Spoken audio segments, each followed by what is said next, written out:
against crowds for a while, kind of like they were. And this last show was actually the first here we go. limited audience. Yeah. So. Well, that's a step in the right direction, right? It definitely is. It was much Dwight better. Brown in the white trucks, Rod Moore in the black, blue, gray, rainbow looking, I guess. All right, so he took a shot. Let's see if he's going to try to take it to the ground. Seems to have that intent. The Brown does look a bit tight, where my man Rod's moving around a bit better, a little bit looser. Seems a little more relaxed in there. Right.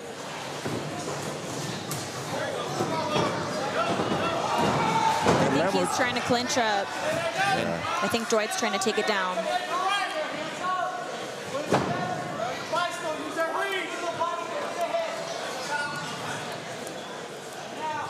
I mean, Rod Moore, a little. I do like Rod's movement, man. Yeah, he's got a little more, little head movement.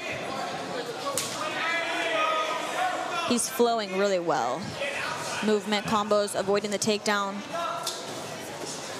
avoiding the clinch, because I think that's what Dwight's looking for. Yeah, he kind of shot in. It looked like that's his intent. He'd like to grapple. I'll tell you what, though, he's dangerous right here.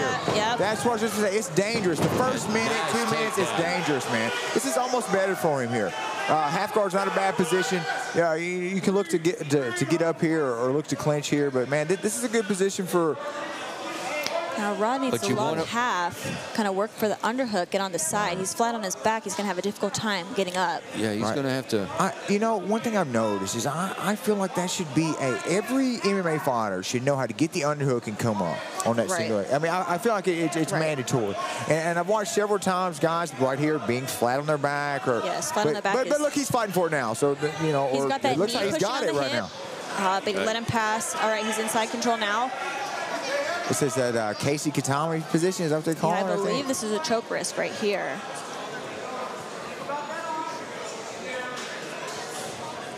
Under a minute left in the first round, and it has been action-packed. It's been nonstop. Now, what Moore could do, he could look to try to come out the back here or hopefully grab him around and bridge him over, but this is not a good position for him. Rod needs to get his right arm to the mat. It's in danger right here for the arm.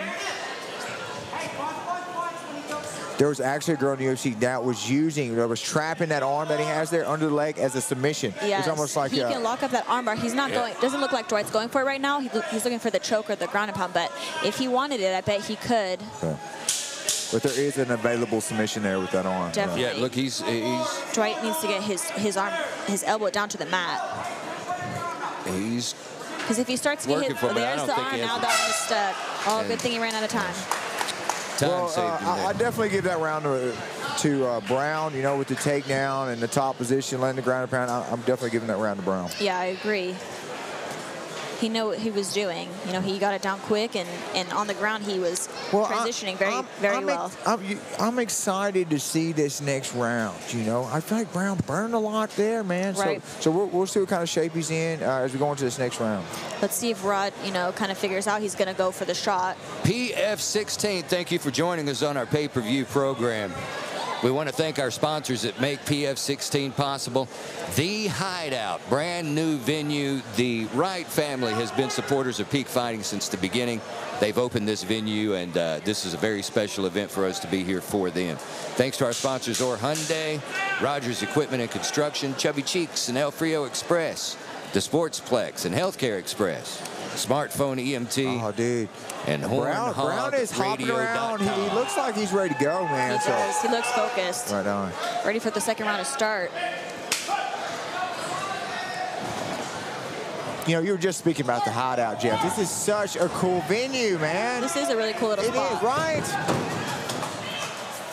He's looking to pin him up against the cage. He's going to try and take him down here. I wonder if he's going to go for the legs or if he's going to go for more of a throw. And folks will be here all night long, so after the fights, everybody that couldn't get in invited to come join us for the party. Oh, what a takedown. My gosh, that was something. You know, that always gets the crowd pumped up. You know, a big slam or a knockdown, you know. Dwight Brown.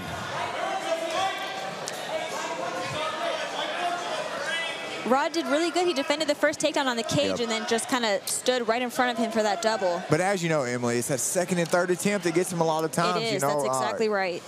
Sometimes you defend one, but you can't defend that chain. That makes sense. Now, Rod's got his back on the cage. He could look to build up here as long as he doesn't give up. You know, he's got half as long as he doesn't give up full mount. Could look to build up. Fairly significant weight difference in the two, but you know, I noticed that looking at him, it looks like Brown was quite a bit bigger, but I didn't know there was a weight difference.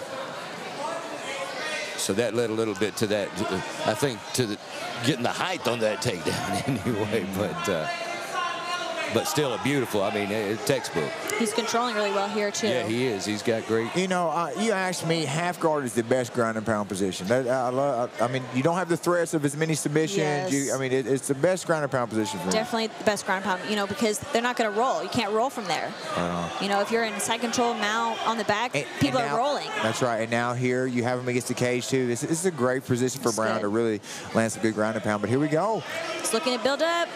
He's going to pull him off the cage. Oh, there he goes. Steps over. He's got the legs locked. Coming over into mount here if he pushes the knee down. What does Rod have to do? He's got to push this knee, stop mount, because you get in mount, it's very difficult to get out.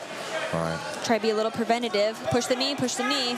You know, you can look on Moore's face, man. He's fighting, though, man. You know, the guy hasn't given up. Yeah, you know, he's still working to advance his position, man. He's still in this fight. It's hard here. You know, do you give up mount? Do you give the back to try to get up? Or do you kind of stay in half and take a little bit of that ground and pound? Right. You know, sometimes you have to take a few shots to get up, right? And now here he is in mount. Let's see how much time is left. 20 seconds. It's not too bad. Looks like he's holding. Keep him from posturing up and punching. Drop down a heavy right hand. Brown knows what he's doing here on the ground. He's controlling very well. Another heavy right hand. He's turning. Rod's turning, giving up the back possible. Gave up the back. Not great, but only time saved him. Yep. That's twice now. I've got Brown up 2 rounds to nothing, man. I agree. So, and he does not look tired one bit. Yeah, it looks like Moore's really going to have to go for broke this last round. That's the beautiful thing about MMA, though, right? It's not football, baseball, or anything else. As long as there's time on that clock, the other guy can win, man. It's a beautiful thing. Yeah, you know, we saw that with our first fight out of the night. Beto looked like he was in charge, but that one straight left hand. Right. Jeff, does the hideout have food, man? Do we have food here? You know, I'm not sure how that works here cage side. I've seen that bar over there. I don't know. We got to check with our athletic commissioner if we got. What'd she say? Can we get I don't know, but the ring girl keeps looking at you. She heard you talking about her shoes. She's ready to tell you. I bet she did. I bet she did. I bet she called me out. That's probably what it was. Oh, man, Moore back and forth. He's Brown. All right, Moore needs to keep space here. Brown pacing back and forth, excited to come out here for the third and final round. Rod needs to get his jab going, man. Get something established. Give Brown something to think about. Get that jab in their face. Land something. Get some respect to it. Yeah, put something out there and let him know that there needs to be a little distance. That's good. Oh, wait. Came back. That could have been a powerful. Dude, I love the gamemanship of Brown, though. Man, look on his face, man. He's here to fight, man. He's having a good time, man. That's a beautiful thing. That's right. But here in the third and final round, Moore, he's got to make something big happen here.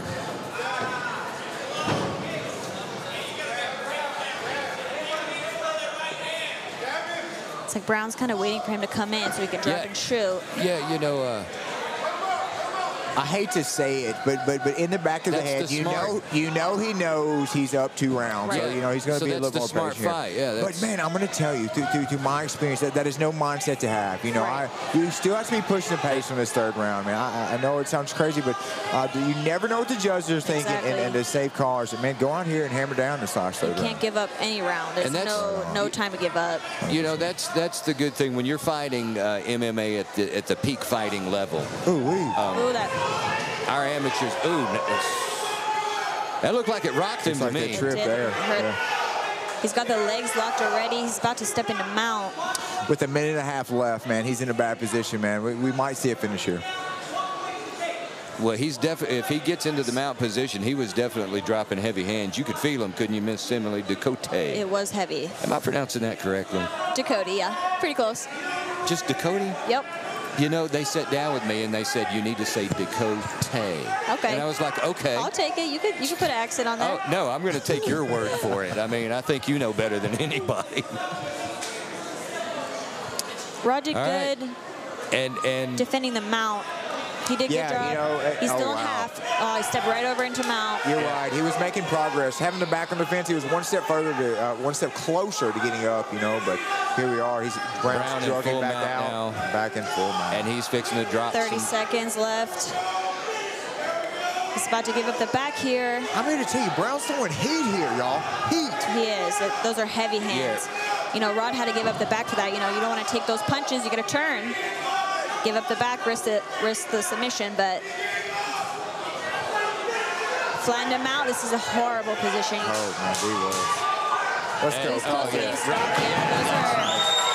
are too hard. Not going to leave it up to the judge. Man, Rocky did a great job of stopping that fight. I know Moore's not happy right now, but it was a good decision. Stopped the fight, man. What a great finish by Brown. That was a good call, good stoppage, and definitely good finish.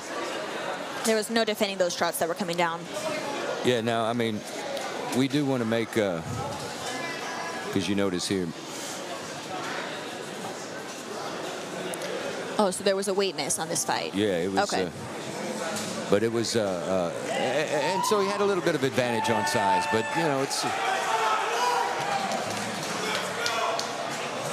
it definitely comes into play when you're trying to fight a little 100%. extra weight off of you. So, I mean, there's a reason we have weight classes. There is. I used to fight at 125, and the difference, you know, for me dropping back down to my real weight class at 115 is just so ridiculous. So I can understand a weight difference. You know, there's, like you said, weight classes for a reason, and you never know what someone walks around at, how much they cut, what they rehydrate to. So, you know, weight is a big part of it. I mean, you can't ignore that. It's just a part of the game now, you know, and when you become professional, you know, it's something you have to do, and you have to do it right, you know, because everybody else is doing it. If you're not doing it, you're going to be at a disadvantage. Right. You know, it's just a part of the game now. This now being 2 minutes and 51 seconds into the second round. Hey, Miss Emily. By TKO out of the red corner, Dwight Brown.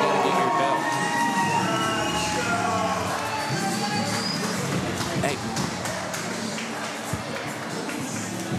Do you want me to hold it? Sorry. Yeah.